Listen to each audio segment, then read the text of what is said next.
Well, hello, hello, hello. It's your girl, Shawn Ray, and I am back with Boss Talk. Y'all know what that is. That's bold, one of a kind, sensational superstars, and that's each and every one of you.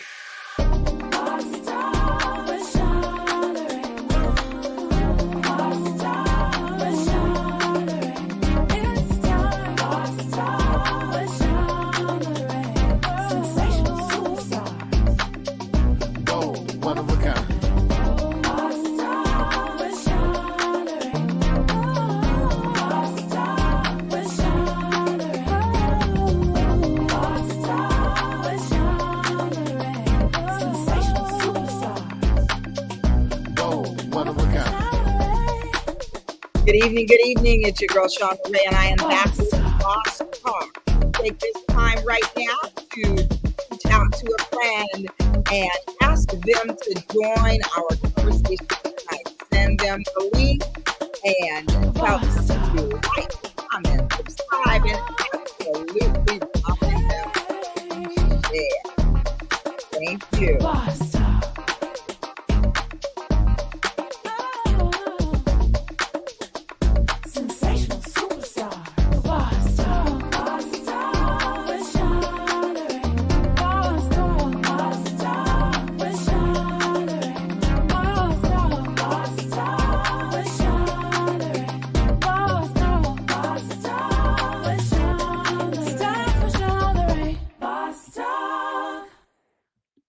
All right. Thank you. Thank you. I want to give a shout out to Wayne Lindsay and his beautiful daughter, Alana Lindsay, for my theme song. I love it so much. So how y'all doing out there? It is Wellness Wednesday, and I just want to take a moment to breathe a little bit. We're going to have a heavy topic today. It's just you and me, and really want to get into a topic that is really important. And that is talked about quite a bit, but not always portrayed in the light that I want to tap into tonight.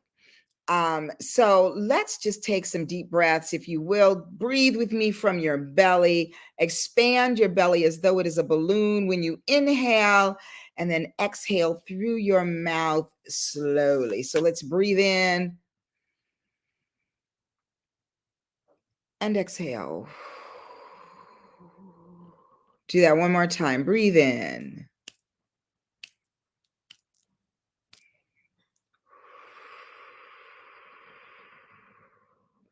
This time when we breathe in, let's hold for the count of 4. As you breathe into the count of 4, hold to the count of 4, and exhale to the count of 4.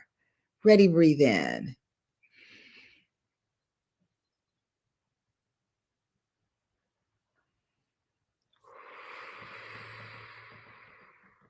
Yes, that's good. That's good. Let's do that one more time. Breathe in.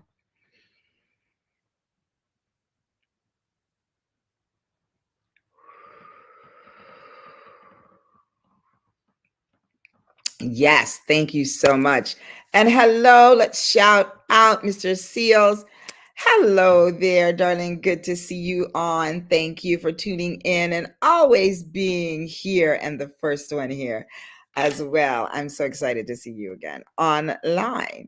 So tonight, many of you must have been made aware of the headlines that are out there, all the conversations that are on social media, in the news, on television about Diddy and the assault of, most recently, the video that was published that showed a domestic violence incident, or intimate partner violence, which is another word for domestic violence, against Cassie.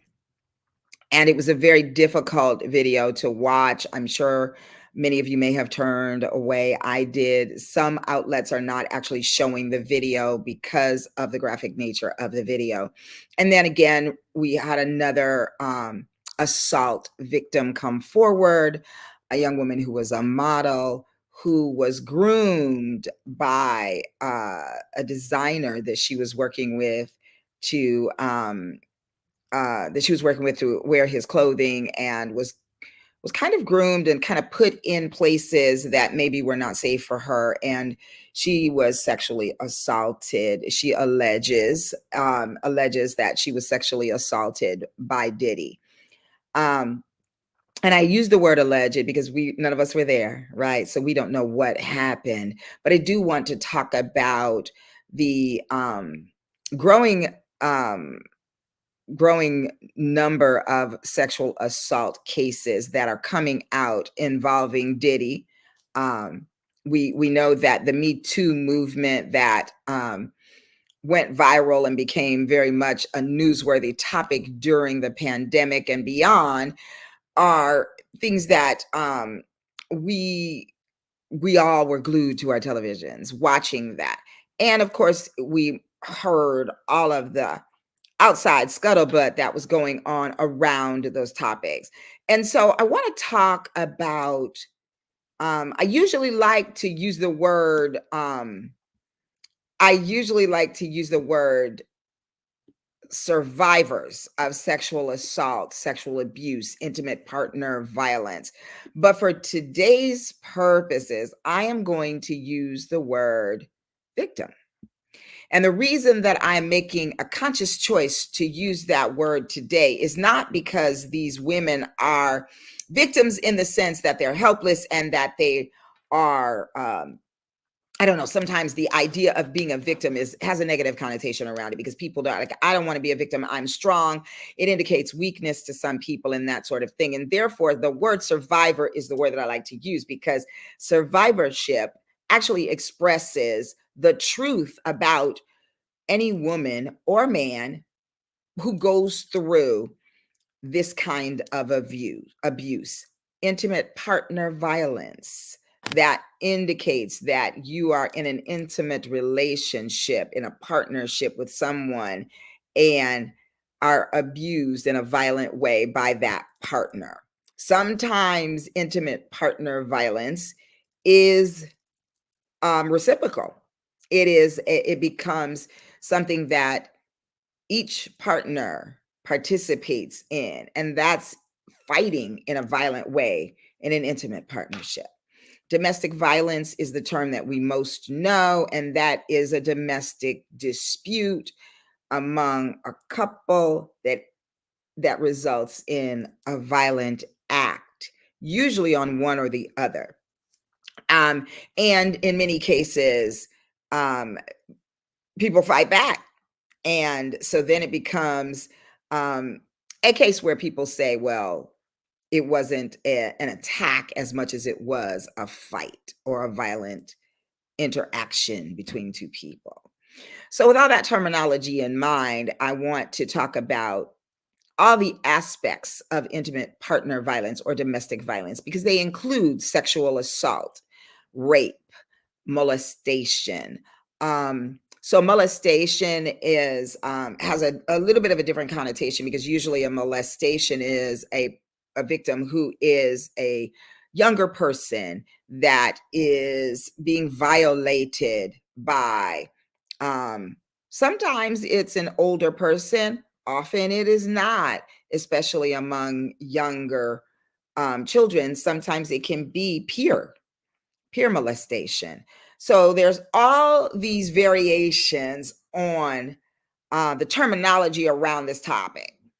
What I do know that cannot be disputed, or that the terminology doesn't matter in the case when we talk about the end result for a person who has had this act, an act of molestation, sexual assault, rape, domestic violence, interpartner violence, intimate partner violence. In any case, a person who experiences this experiences trauma. And I feel like trauma is a word that um, often gets a bad rap too, because people think that has become a buzzword because it is used so often. And I want to dispute that. I think it is not because it is a buzzword. I think it is because it has so many applications. There are so many instances in our lives that actually are a result of trauma or that equal a traumatic experience.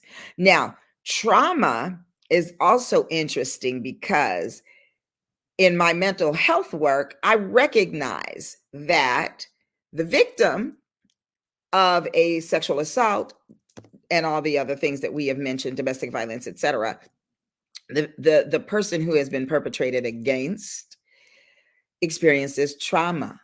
And often the person who is the perpetrator is often in the position of being a perpetrator because of trauma in their own lives. And so I don't want to go without acknowledging that fact, because it is a fact. And it's often one that goes unnoticed. And the thing that I want to also speak about, though, is yes, we do need to acknowledge that. And acknowledging that does not in any way take away the magnitude of the traumatic experience of the victim. Because often I think as a mental health professional, I say, if you are a person who has had some trauma in your life and it in some way informs how you interact in society as a male,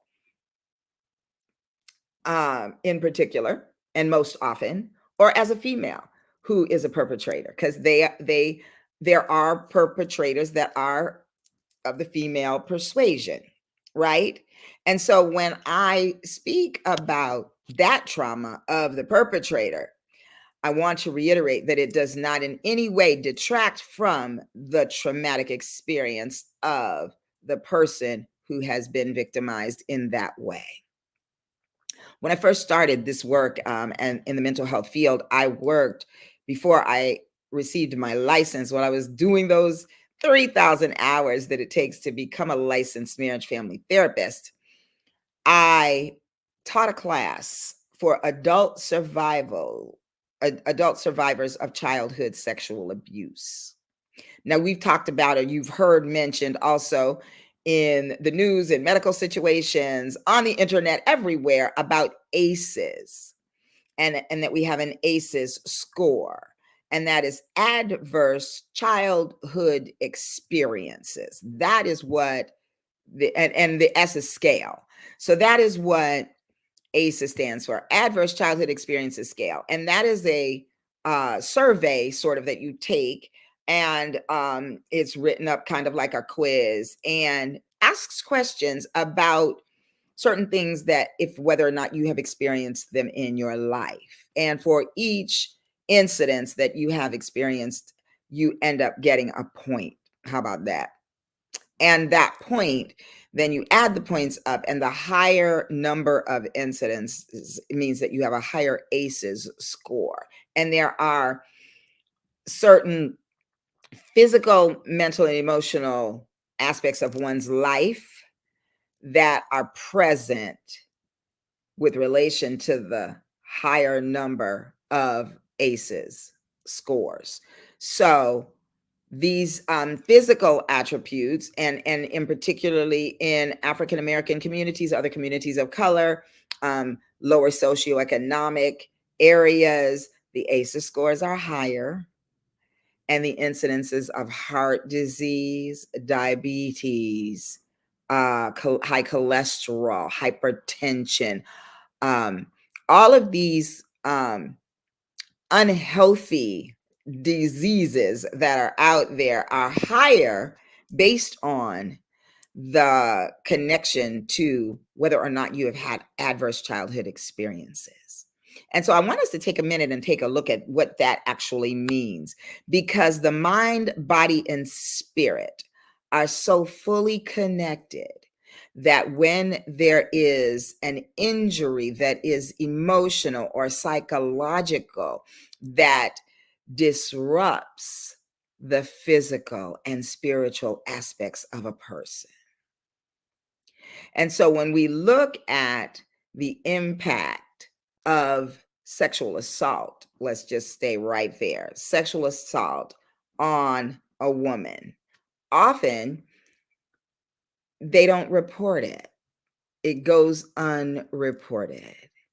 Now there's so many things that are not good about that, but let's break that down, because what usually happens is, because we are so entrenched in media, social media and otherwise, these women who have these experiences, they don't speak to them or speak about them. And so later in life, for whatever reason, and there are many, they do speak about it. And now the justice system is starting to open up the statute of limitation when it comes to sexual assault.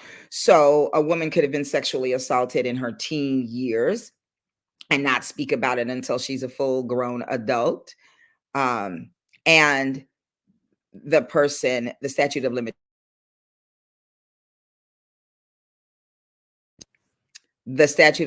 on the perpetrator goes away. And therefore, people then look at that and say, well, why didn't she speak up when it happened? And that is something that I want to address in relation to the Diddy incidences that have been coming out, because y'all know on social media, YouTube, Instagram, TikTok, Facebook, you name it, there are the comment sections. And I have to take my glasses off so y'all can really see me as I speak about this, because this is really important and I want to drive this point home. What happens on social media can be really good, and it can be detrimental to the wellness of individuals and groups of people. I want y'all to see my beautiful cup. Is that not the most gorgeous cup? I am remiss because I don't remember the creator of this cup, but I will tell y'all next week. And I want to shout out Renise Gillespie for gifting me with this cup when I was nominated for a Excellence in Service Award by the Black Business Association. Shout out to them. Ah, that's so yummy.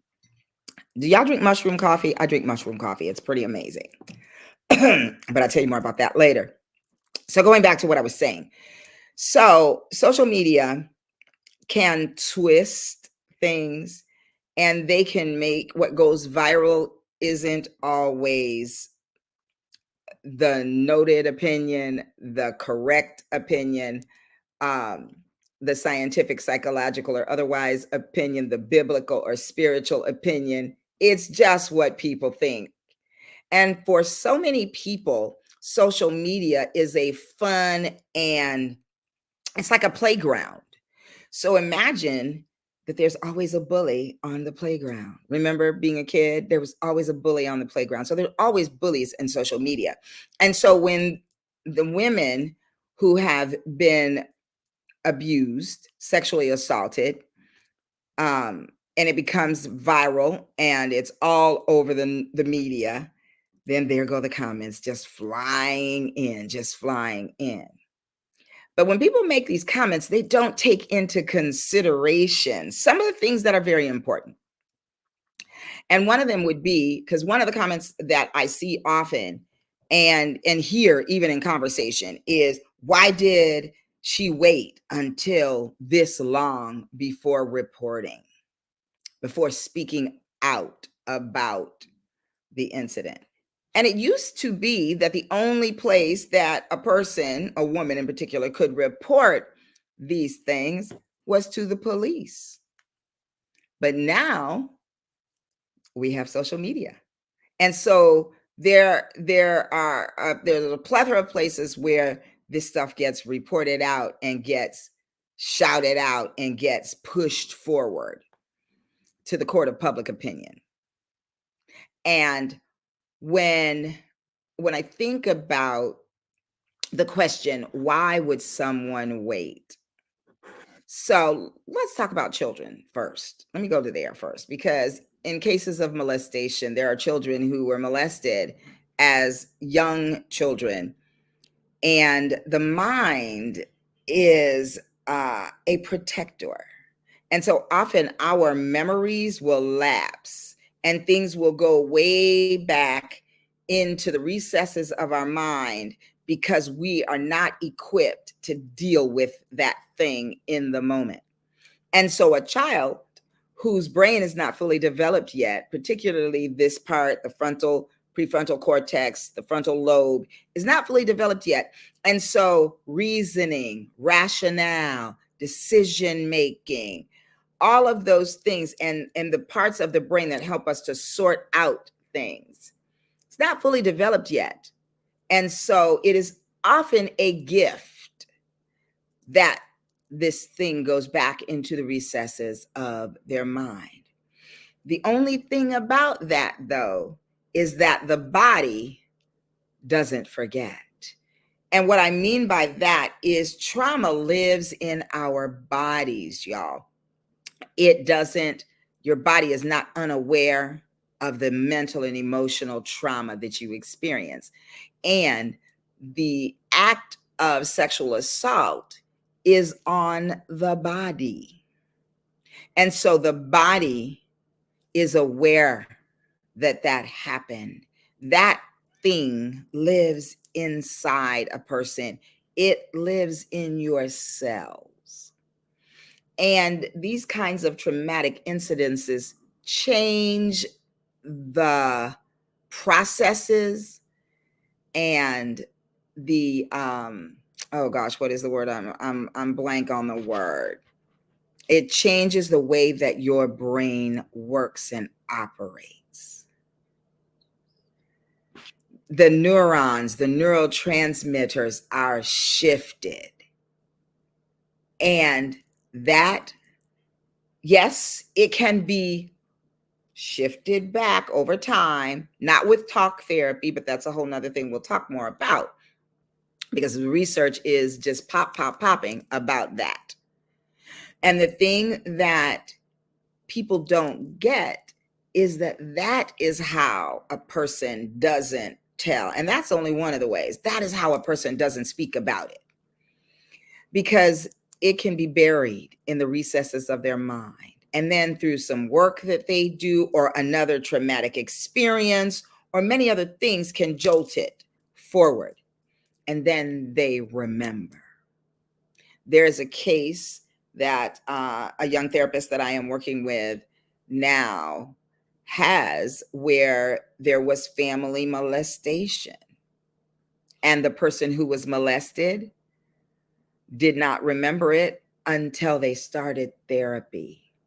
And when they started in therapy and they started doing some work, then this thing came forward in their mind. And this is within the family unit. So imagine the disruption that that causes. Often children are not believed. And if you happen to have been a child who maybe gets in trouble, who has been the identified problem, let's say, in a family, and this happens to you, then your credibility, you don't believe that anybody is going to believe you. If you come from a family where children should be seen and not heard, then the idea is that no one will believe you. And if you live in this society and you're a bit older, you're a grown up even, and you have heard what people say about people that have the experience of being sexually assaulted and do not tell right away, then you hold it close to the vest and you don't speak about what has happened to you. Now, let's shift over to the entertainment world, right? Because that's where all this big stuff is happening in the world of entertainment, particularly in the music industry, in the film industry. The YouTube movement was a lot of film stars coming forward and saying that they were abused and that they were drugged and that they were groomed into this. And so if you're drugged, then you have a hazy memory. You don't believe that it happened. And if you were drugged and you are aware, then people are going to ask the question, why were you in that situation in the first place? And so you may be telling the absolute truth, nothing but the truth about the thing that happened to you. And it may have happened in the apartment or home or trailer or whatever of some high profile person, or in the office, in the business world, of some high profile person who is well respected in his or her industry. And here you are, a struggling person coming up the ladder in that industry.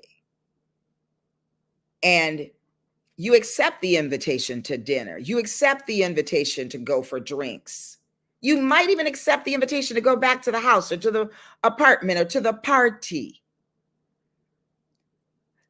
But is that a permission slip to your body, to your private body that you own and govern and have governance over? It is not. But Gladys, sitting at home watching the news from her armchair, becomes the armchair judge, the armchair critic, the armchair expert on what you should have done in said instance.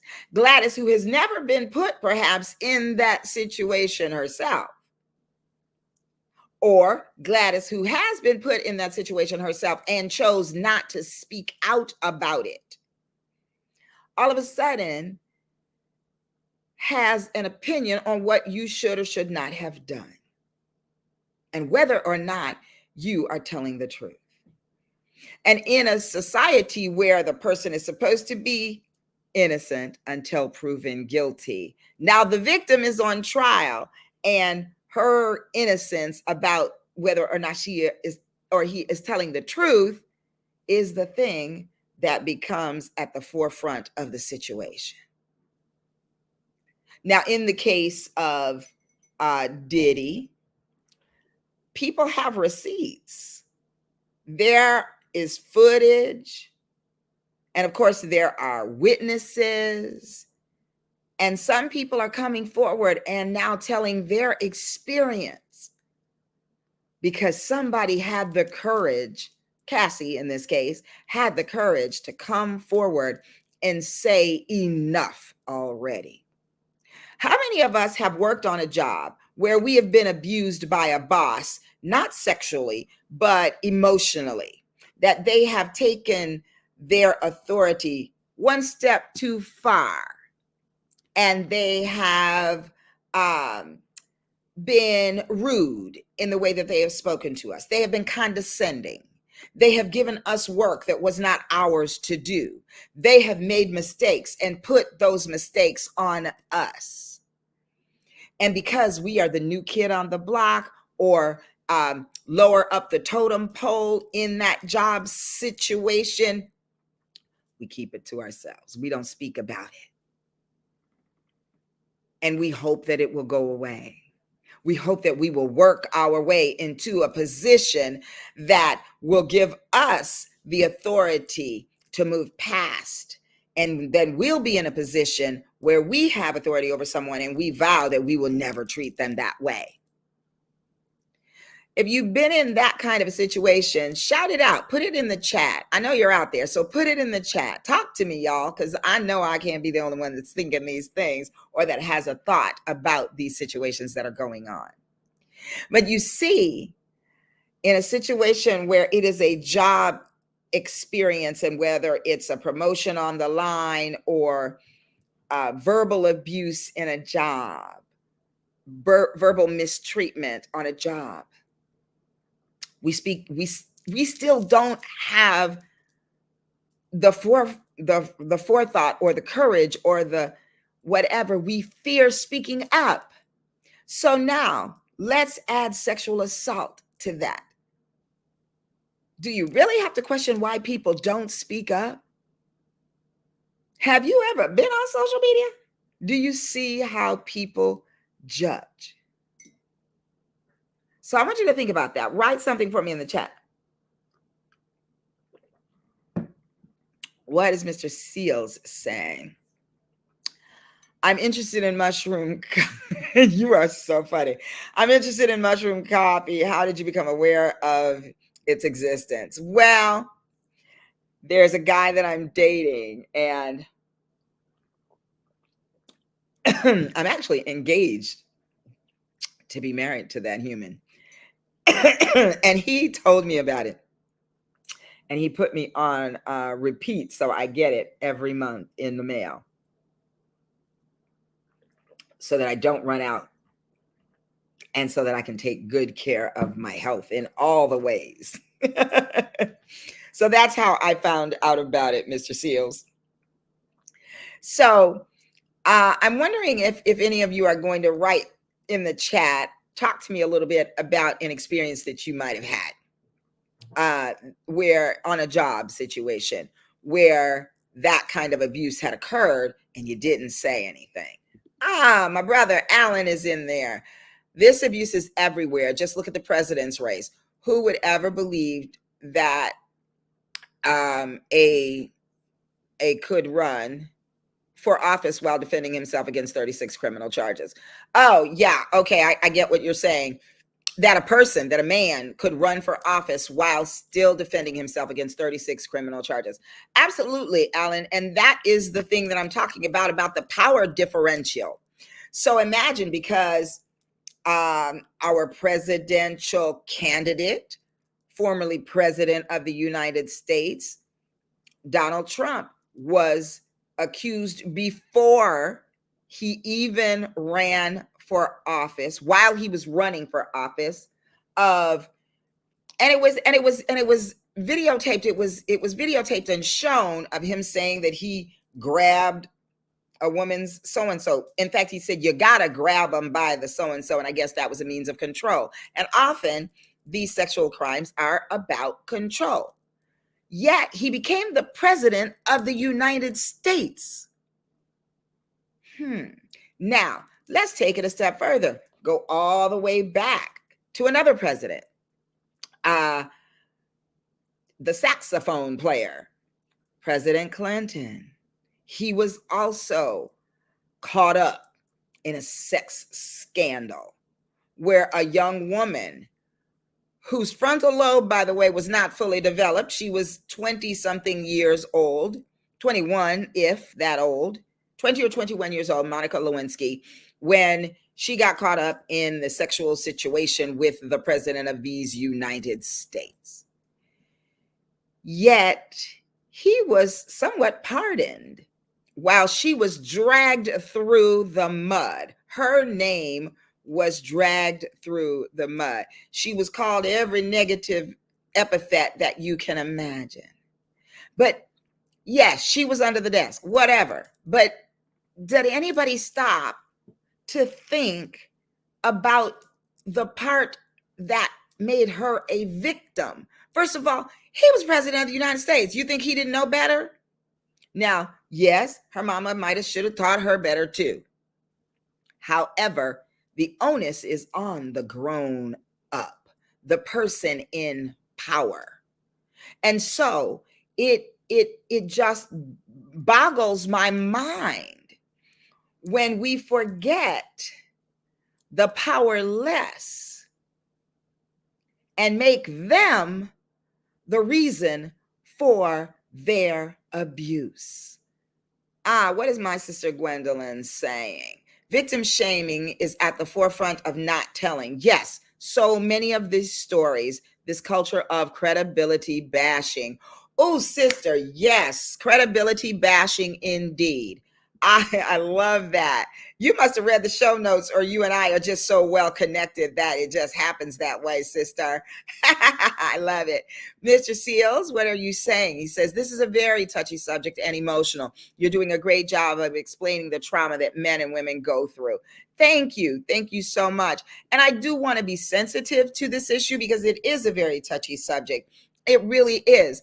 And again, like I said before, and I'll speak to this again in case some of you weren't here in the very beginning. I do not take away from the fact that I believe, and in the study that I have done as a psychological professional and a mental health and emotional professional and a trauma specialist and one who works with sexual assault survivors, that the perpetrators 99% of the time, I can tell you, have been in some way exposed to some traumatic incidences.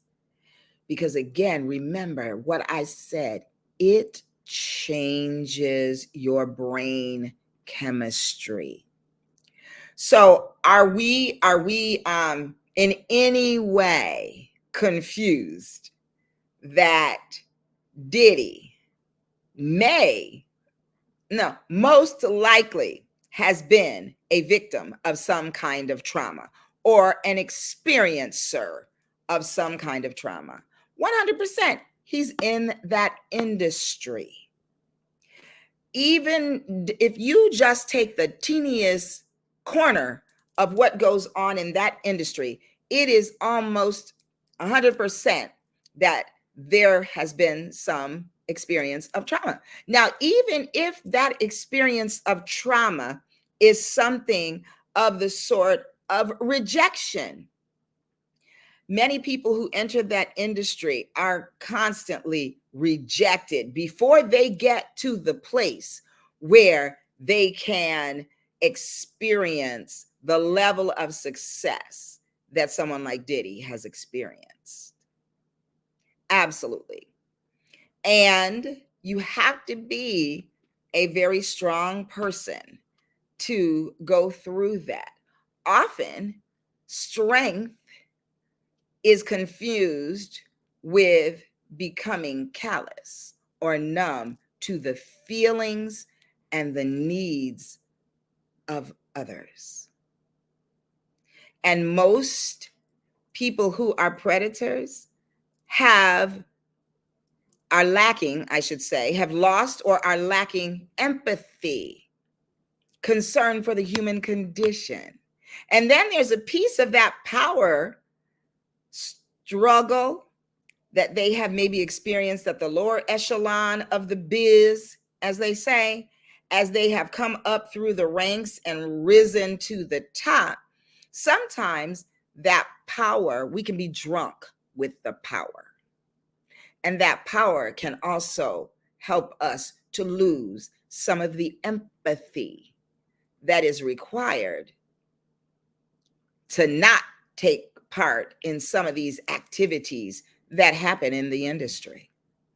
Now, Cat Williams went on the Shay Shay, Club Shay Shay, and he just opened his mouth and vomited out all the dirt. Now, I chose to stay neutral and outside of that. And I chose also at first to stay neutral on deciding who's right or wrong in this Diddy situation. And by that, I don't mean that I, for 1 second, don't believe that there's some truth to some of what's being said. 100% I do. But I chose not to be consumed with the media aspects of it.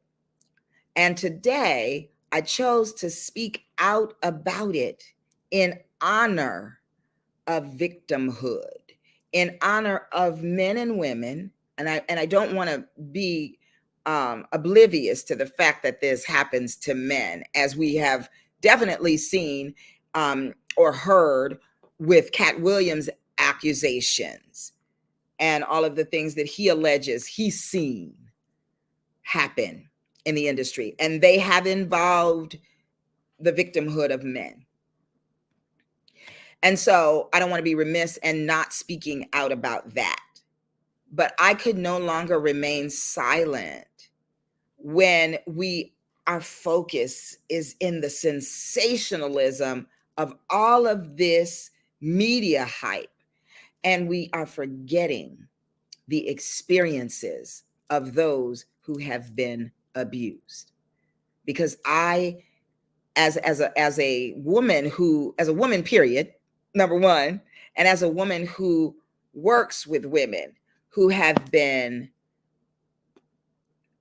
who are survivors of childhood sexual abuse, adult sexual assault, abuse, rape, sodomy, all of these heinous crimes.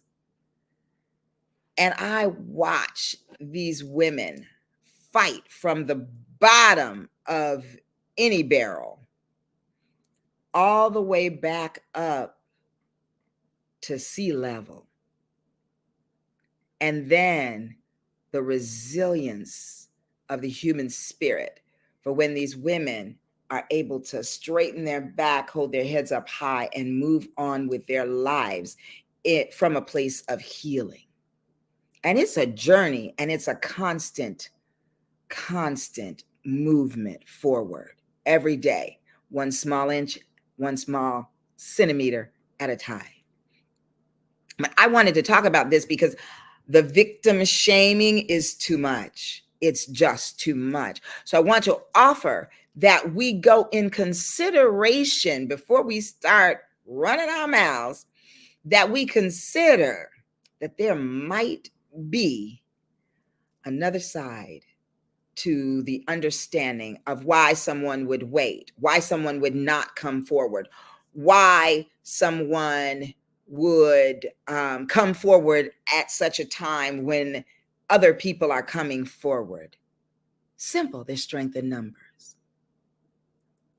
And maybe they have decided to go and seek healing or seek help from a therapist. And one of the things that a therapist will say is that part of your healing journey is to confront the perpetrator, confront what happened, and confront not hiding in shame behind what happened anymore.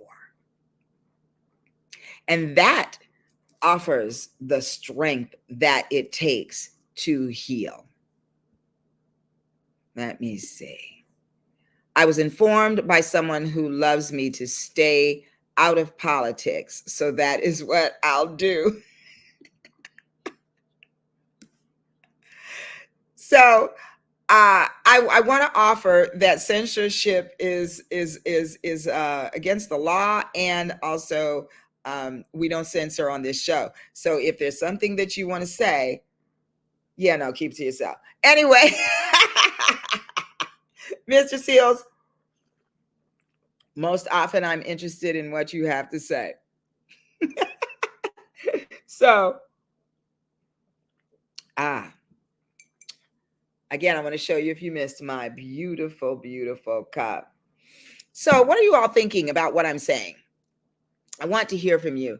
I think one of the things that really, really kind of put this on my heart and my mind was that the idea that everyone is a victim, because I mentioned that to someone that I mentioned that I'm working with a young therapist who is brand new to the game. And it's interesting because they keep getting, these new therapists keep getting these slam dunk cases that are like, whoa. And I remember that as a new therapist coming in, and I remember feeling like I am not equipped for this. And that's when I just have to lean into the Holy Spirit and be like, okay, God, your word's not mine. And those things. And so not leaning on my own understanding, but being very introspective and letting God work through me as I do this work. And so he places me in places where I get to encourage young therapists coming through the ranks who are just starting out and seeing their first clients. And this clinician came in and was very much like, whew. And I actually met with them right after they had a very, very tough family to deal with. And they they were feeling ill-equipped. And the one thing that I kept reminding them of is that the whole family is torn apart when something like this happens. And that's when it's inside the family. The abuser was inside the family.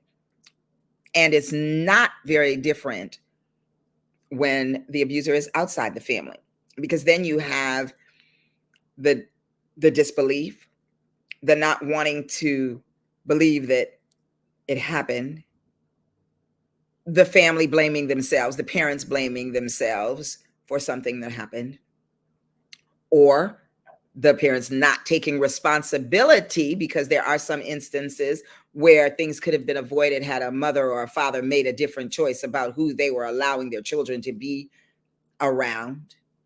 So there's so many feelings that have to be thought about when we look at this whole picture. And so I just think we should really just watch our mouths when we start talking about this, without consideration for the victims involved, and you know, just say a prayer for the perpetrators, because you know, yeah, they have obviously have something going on inside them that makes them believe that this is okay. So hey, Diddy, welcome in. Thank you for tuning in, and thank you. She says, "Hey, Shauna Ray, good topic. Thank you, sister. Appreciate it." So I just I want to hear from y'all. What are your thoughts? What are some of the things that you've thought about with this whole Diddy thing happening, and some of the comments that you've seen or heard out there, some of the victims and some of what they say about these topics? I just want to hear, I want to hear from y'all tonight. So put something in the chat for me.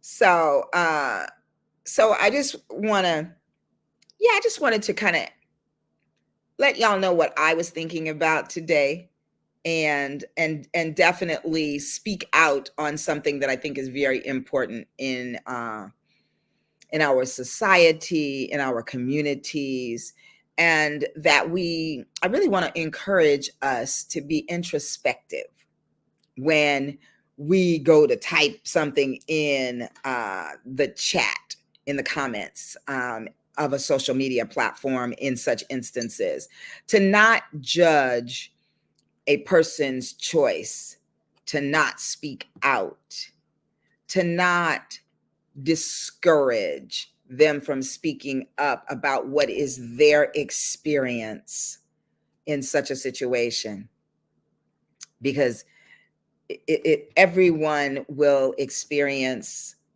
or everyone will have a different reaction to the experience of trauma. And I can guarantee you, the thing that is the same in all people is that trauma impacts how you show up in the world, period. What you got there, Gwendolyn? She say, let's see. I find your discussion relevant and necessary to ponder how we judge based on our own experience and worldview, which impacts the ability for empathy for the perpetrators and the victims. Critical. Yes, sis. Thank you. Thank you. Didi says, you remember that little black boy that wore the green hoodie that said coolest monkey in the jungle? I don't, Didi. Tell me about that. William says, we should have more workshops for women so they can deal with this and it doesn't hold them back, because like you said, spiritually, physically, mentally, everything is affected. Yes, indeed, sir. Yes, indeed.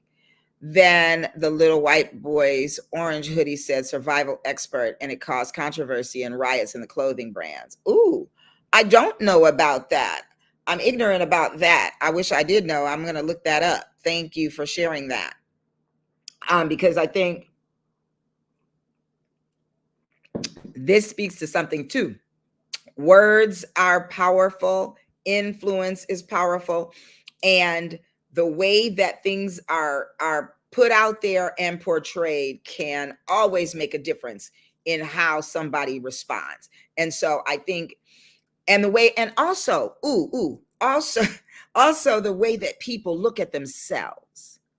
And in communities of color, particularly Black and African American communities, Black or African American communities, we are often made to believe that we are less than.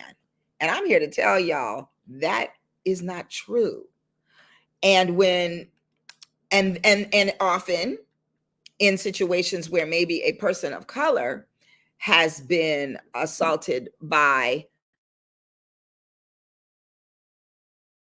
when a person of color has been assaulted by a Caucasian person or something like that, then that's another reason for them shrinking back, because of the implications of race, discrimination, and all of those kinds of things. So this topic is huge, y'all, and it could go on and on and on. But I want to thank y'all for joining me tonight and for weighing in on such a controversial topic. I just want to once again remind us that empathy is king, and that we have to hold judgment of what we believe about a victim, because you don't know until you've walked in someone's shoes. And so thank you, and I want to see y'all back again. So this has been your girl, Sean LeRae, and this has been Boss Talk. That's bold, one of a kind, sensational superstars, and that is each and every one of you. I want to thank you for being here. We'll be back next Wednesday at 6 o'clock Pacific time, 7 o'clock Mountain time, 8 o'clock Central time, and 9 o'clock on that East Coast. So y'all know what to do. Live loved, and shalom, y'all. Peace.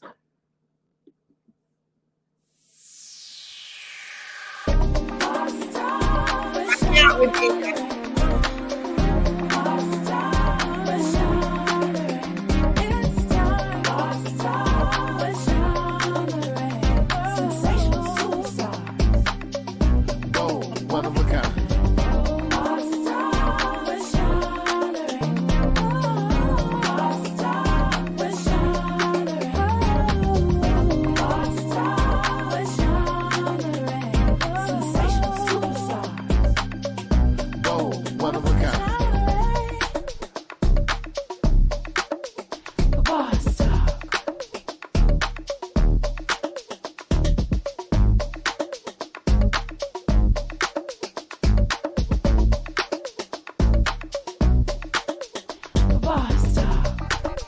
Don't forget, y'all, subscribe and hit the little bell so you'll know every time we go live.